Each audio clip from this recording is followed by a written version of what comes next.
This video is about factoring by grouping. It's a technique that we would use when we're factoring not just something like this that starts with x squared or r squared or whatever the variable is, but when there's a coefficient in front, some number. So in other words, instead of this format, x squared plus bx plus c, we now have a coefficient a, some number in front. Just as a review of regular factoring, when there's no coefficient, there's no a value in front of here. This is when we're just looking for numbers that multiply to this and add to this. So in this case, we're looking for numbers that multiply to -12, add to -4. Forgetting the negative for a minute, we could do like 3 and 4, but there's no way to make those add up to 4. We could do 1 and 12, but there's no way to make those add up to 4. We could do 6 and 2. So it wouldn't be adding, it'd be subtracting, but 6 minus 2 makes 4. So that would work. So 6 and 2 are the numbers we're interested in. One of them has to be negative because this multiplies to a negative. And so in order for this to add up to -4, we would need a -6 and a +2. Those would multiply to -12, add to -4. And so our factored version would be x minus 6 and x plus 2. And if any part of that isn't review, then definitely worth practicing more of these with no leading coefficient here, because that's the simpler version of this. So what we're going to do now is a more complex version where there is a value in front of here. Now, sometimes one way you can do these is, I don't know, just sort of the eyeball technique or the give it a try technique. And the reason that could work on this one is to get 3x squared. Well, there's only one way that can go. There's got to be a 3x and an x. There isn't any other combination that would work. And there's only one way to get 7 if we're multiplying things. It's 1 times 7. So we could try 1 and 7. That would get us x and 21x, but there's no way to make 4x out of 1 and 21. So it's got to be the other way around. 7 and 1. So if we have 7x and 3x, yeah, we can make 4x out of 7x and 3x. It's got to be a plus 7x and a minus 3x. That would be 3x times -1. So that would work for this one because there's only one way to make 3 and only one way to make 7. Even that doesn't feel like a great technique, and it's not. And when the numbers get more complex or when there's more possibilities, we need something a lot more solid. So that's what factoring by grouping is. And there are a lot of steps. So we'll go through a couple of example questions where we'll go through these steps and see how this works. So the directions here would just say factor. So factor 8x squared minus 2x minus 15. Here's why we couldn't just sort of do this by trial and error.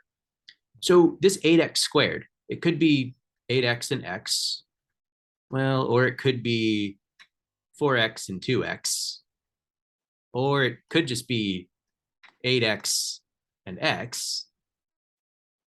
And for each of those, this could be 3 and 5 or 15 and 1. I think I just did that combination twice, but I'm not going to re-record the whole video for that. So point being that there's like multiple combinations that could make 8, multiple combinations that could make 15. We could be here all day trying these different combinations. So we need an actual technique for this. Okay, so here's what we're going to do. This is just the process that works. Step 1, multiply a times c. And I should just note, we're talking about this format here. So this is what we're referring to by a, b, and c, and it's got to be in standard form and in the right order. Okay, so step 1, multiply a times c. So just off to the side, I'm going to do 8 times -15 equals -120. Okay, so there's that result. Step 2, find the two numbers that multiply to this result and add to b. So two things that multiply to 120 and add to -2.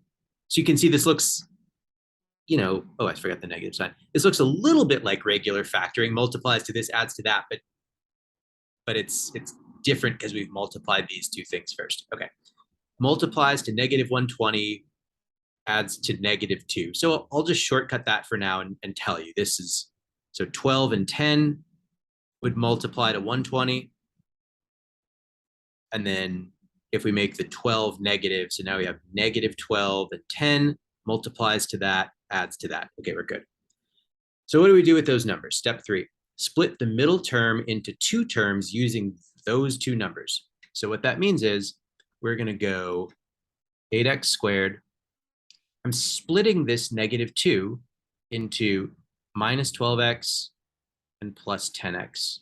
Still the same thing. That's still minus 2x. I've just split it in a strategic way, and you'll see why in a moment. Okay. Step 4, group the first two terms together and the last two terms together. So we're just going to look at this like 8x squared minus 12x, almost like those are just sort of there. And then 10x minus 15. Okay. Step 5, take out the greatest common factor from each. This first term, start with the numbers. 8 and 12 have 4 in common. X squared and x have x in common. That leaves us with 2x minus 3. Plus, okay, they don't have an x in common, these terms, because this one doesn't have an x, but 10 and 15 have 5 in common. All right, so here's the big deal. Do you see how these two things are the same? If you do this correctly, they have to be the same. If they're not the same, you've made a mistake. Go back and figure out what it was. These two things have to be the same, and it's great because this gives you a really good check on this process partway through the question. If these are the same, it's virtually certain you've done it right. If they're different, you've definitely done it wrong. So then the last step here is combine to create the final factored version. So here's what it would look like, is combine these parts and these parts. Basically what we're saying is, if the conceptual part is of interest, how many 2x minus 3s, how many of these things do we have? Well, we have 4x of them, and then we get 5 more of them. So in total, we have 4x plus 5 of them. Hopefully that makes sense. If not, just you combine these two things together to make one term. So this is the final factored version. If you multiplied this back out, you would get what we started with, 8x squared minus 2x minus 50. So let's just do another one of these. There's one little thing that'll come up in the second one that makes it a particularly useful example. But really, we're just going to go through the same process. Of course, if you feel like you get it, pause the video, give this one a try on your own. But I will start working on this one. So step 1, well, really step 1 is, there's a number there. We need to use factoring by grouping. Also, as we would for any quadratic, we would always look for a greatest common factor first. There isn't one. So, okay. Step 1, multiply a times c. 6 times 9 is 54. Step 2, find the two numbers that multiply to that result. So multiply to 54, add to -29. Forgetting the negative part for a second, 54 is 2 times 27. So those numbers, we could just do -2 and -27. Those are the two numbers that we're interested in here. Okay, split the middle term into two terms using those two numbers. So we'll split that -29x. And it doesn't matter what order you put these numbers in, you'll ultimately get the same result either way. Minus 2x minus 27x. Again, this is the same as -29x. We haven't changed anything. Plus 9. Okay. Group the first two terms and the last two terms together. So you can do that mentally. You can also write it out with parentheses if you want. Oh, I'm just going to kind of do it mentally to show you don't have to do that. Step 5, take out the greatest common factor from each. And we'll get to this note in a second. So 6x squared minus 2x, they have a 2 in common and an x in common. So taking out 2x from that leaves 3x minus 1. This note, if the third term is negative, and we have that here, if there's a negative sign there, we always factor out a negative, even if this is positive. Doesn't matter. If the third term is negative, we always factor out a negative there. So the second one is going to be, so they have a 9 in common, but we're also going to factor out the negative. Okay. Negative 9 from negative 27x leaves positive 3x. Factoring out a negative 9 from positive 9 leaves negative 1. And we can double check. If we multiply this back in, we get minus 27x, good. And plus 9, good. Okay, we did that correctly. We will check here to make sure. And yes, 3x minus 1 and 3x minus 1 are the same. And you notice I didn't just assume this was going to be 3x minus 1.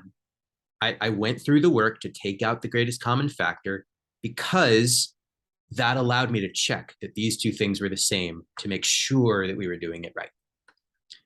And then our last step is combine the terms. So 2x minus 9 and 3x minus 1. And that is our factored version of what we started with. So that's factoring by grouping. These are just the steps that work. This note about whether the third term is negative, if the third term is negative, you have to factor out that negative sign.